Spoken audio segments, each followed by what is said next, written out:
Assalamualaikum Dun Sanak dari studio lapangan kami, Dataran Tinggi Lereng Singgalang. Saya Romeo Ahmad, kembali menyapa Dun Sanak baik yang di Kampuang maupun yang di rantau. Di episode perdana ini, kita akan mengulik dan mengekspos tentang serba-serbi Sajuta Janjang Lereng Singgalang.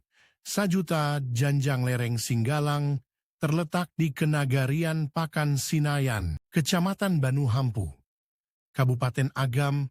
Sajuta Janjang Lereng Singgalang menghadirkan keindahan alam, mahakarya Sang Pencipta, panorama kota Bukit Tinggi dan Ngarai Sianok. Indah terlihat. Janjang Sajuta adalah destinasi wisata baru di Kabupaten Agam, Sumatera Barat yang menawarkan pengalaman trekking dan pemandangan alam yang menakjubkan. Ingin merasakan sensasi trekking di jalur yang mirip tembok besar Cina? Janjang Sajuta adalah tempatnya. Jalur trekking yang unik dan menantang ini akan membuat perjalananmu semakin berkesan. Dari puncak Janjang Sajuta, kamu bisa menikmati pemandangan menakjubkan, Ngarai Sianok, hamparan sawah hijau, Gunung Marapi yang menjulang tinggi, dan kota Bukit Tinggi yang cantik. Janjang Sajuta cocok untuk wisata keluarga, anak-anak bisa bermain dan menikmati alam, sementara orang dewasa bisa menikmati trekking dan pemandangan yang indah.